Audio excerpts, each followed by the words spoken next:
One-foot-flipper.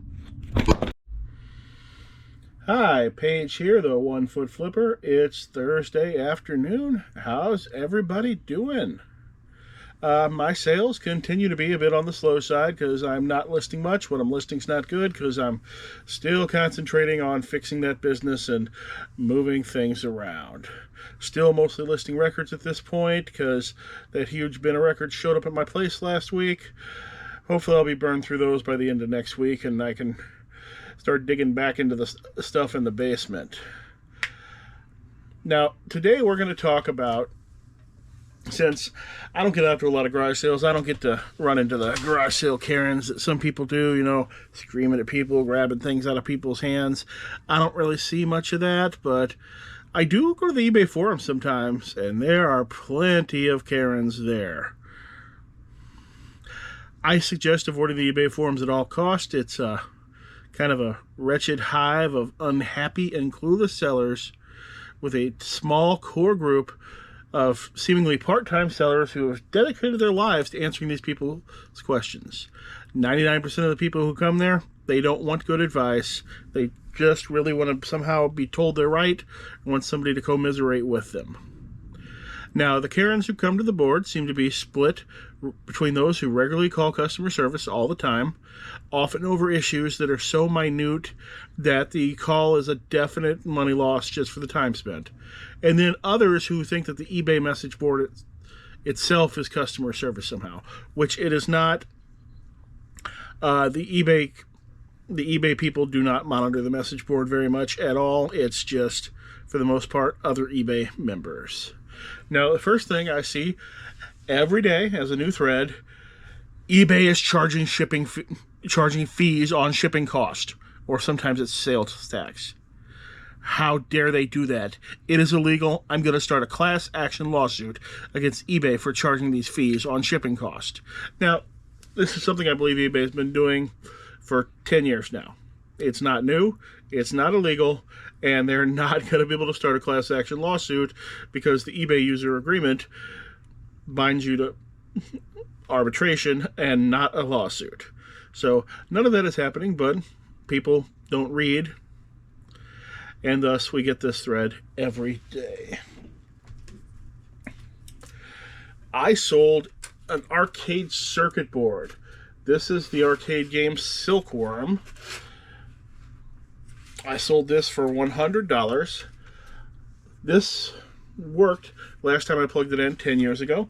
I no longer own any arcade games, so I put that in the listing that it was a working bull 10 years ago. I no longer own any games, and I'm selling this as is for parts. Assume repair is needed because I no longer have any way to test it. Now, you're never going to find something like this at a garage sale. But if you get to pick a house or a property or a barn and you see arcade games or old pinball machines somewhere, even if you don't want to deal with those, start poking around and seeing if there's any boxes full of circuit boards. Because oftentimes the same place you'll find those old broken Pac-Man machines, there will be boxes of circuit boards. The value is much more compact there than in the entire machine. And depending on who you're buying them from, they'll be valued at almost zero.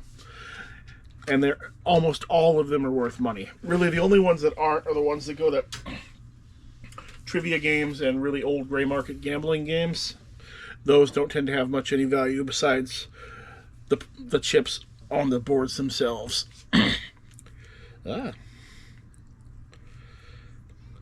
I sold a Death Pile Monster to who did I sell this to?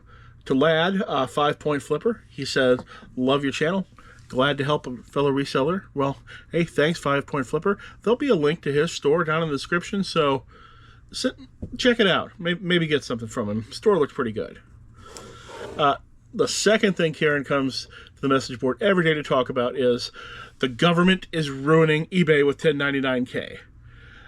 These threads are always political. However, the original posters seem to come from both sides. Maybe they tend to lean a little bit more on the Republican side than they do on the Democrat side, but I've seen them come from both. They tend to blame whoever it is in government that they don't like at the moment. And these threads are interesting because they're always filled up with many helpful people who said you always had to pay your taxes. They're also filled up with what I call unhelpful people who are telling people to hire accountants for what are very simple tax issues in which even if you did nothing and just paid the tax, it would be cheaper than hiring the accountant, as well as many people who are confused about the difference between being a hobby seller and a regular one. Here's the thing. You never want to be a hobby seller, ever. You are not a hobby seller. You are a business seller. You are not a hobby seller. If anybody tells you to classify yourself as a hobby seller, they have no idea what they're doing or what they're talking about. Being classified as the hobby seller is the worst possible tax place you could classify yourself. The whole hobby thing is created because rich people used to create these elaborate businesses that were really just hobbies in disguise so they could write off their tax losses for their boat racing, skydiving, all sorts of other things like that that were ridiculously expensive. And that's what a hobby is. That is not you. You are a business seller every single time. All right, we sold a lot of 28 vintage cassette tapes, mostly rock. I had this up at 35. It's been up for a month or two. Never even showed up in offers or anything. If somebody sent me an offered me 25, I took it immediately. It was an unsolicited offer, so I actually had to send them back an offer for 25. I don't have offers turned on most of the time for most items. Just not how I like to do things. Sure, other people love offers. I just don't. I sold this Cricket cartridge box set. This is for a Cricket machine. It's got a cartridge with information and a little overlay here, and that cuts out various shapes in vinyl and other materials. I sold that for $23.99. Third thing you see every day, although sometimes you got to scroll to the second page to find it, is I double-checked eBay's math and it was wrong. Now, this could be about fees, sales tax, or something, but Karen is absolutely sure that her math that she did on paper, possibly omitting something or not knowing anything, is right. And eBay's math from the automated computer systems is wrong.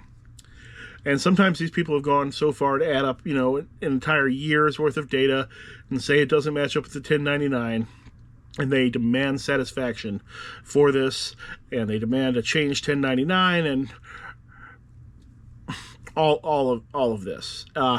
These people are pretty much universally wrong in their assumptions, or they're not working with the same numbers that eBay is. For a whole $3.28, I sold this FAO Schwartz wooden police car toy. I don't remember where this came from. It wasn't worth picking up, I can tell you that. Don't go look for it. And I sold a 1975 CB player. CB radio, it's not a CB player. I got this for $1 at a garage sale.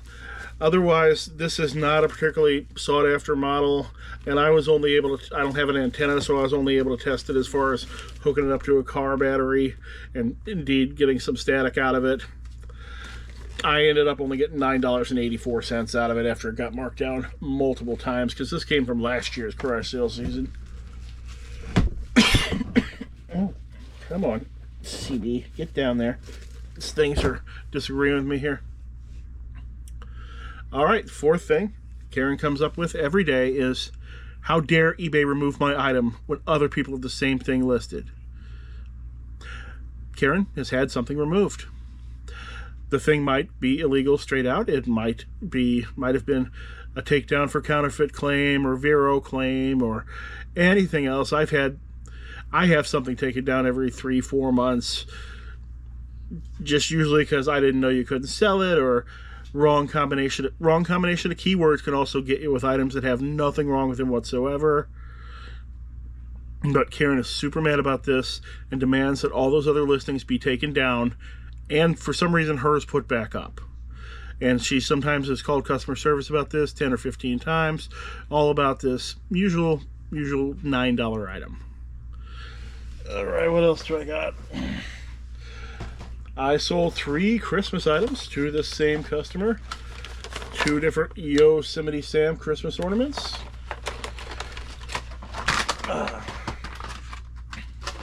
and this basically Kmart branded Christmas platter. I like to pick up stuff like this at garage sales. It's still in the box. This will ship nicely. You know, I probably only paid $1 for this, and sold for 20, I believe. So, or maybe it was 15. I only wrote down the total for the sale. But either way, things like this are pretty good. And if you do make a mistake, you didn't make that much of a mistake. Okay, fifth one you see every day is Karen lets us know she is quitting eBay after 20 years. She's fed up. She's done with it. No more. Now, there are two types of these Karens that I've seen. There will be actual pro sellers with thousands of listings, still current when they post this thread.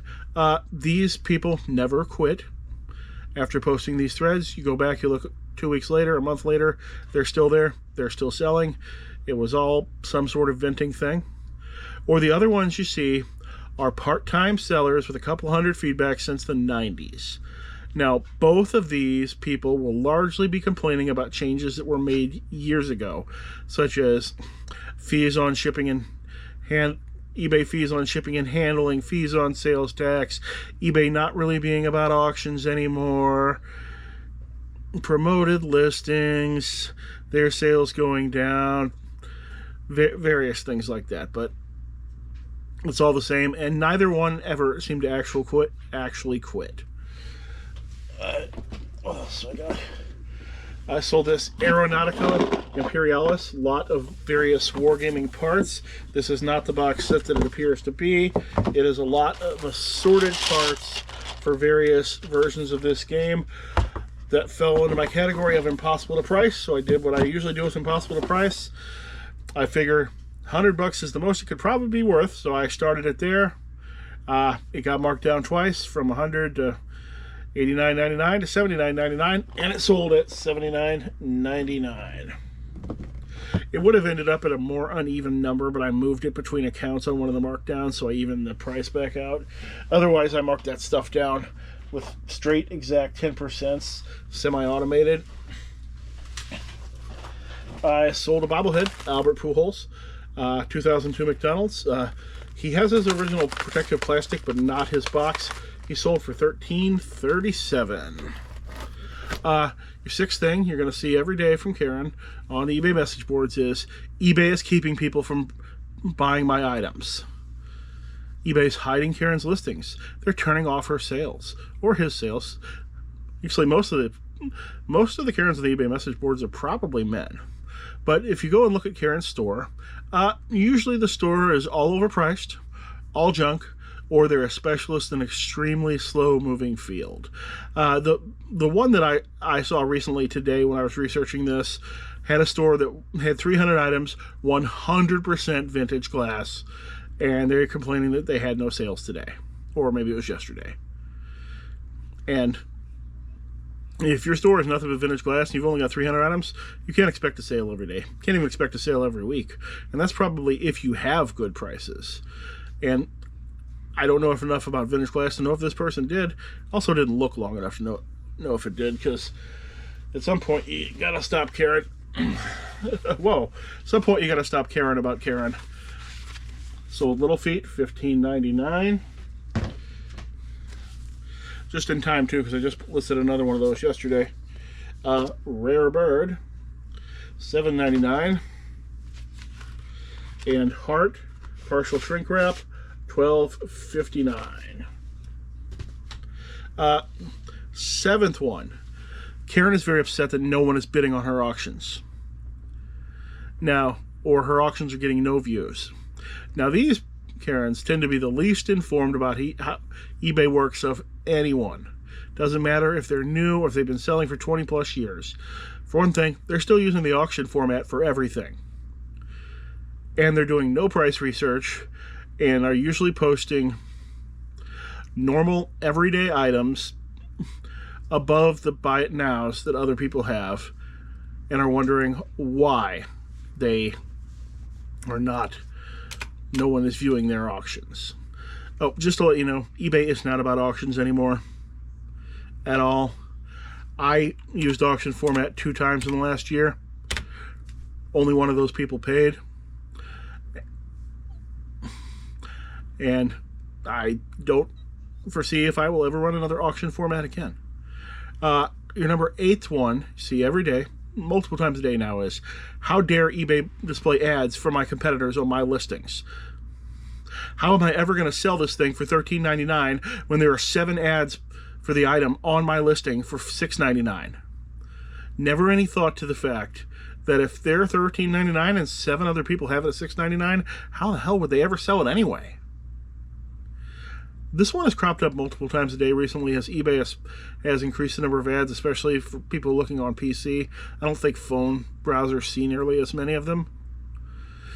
Phone browsers rarely even see the description of the item, much less all those ads. Finally, sold a VTech pirate ship for $13.99.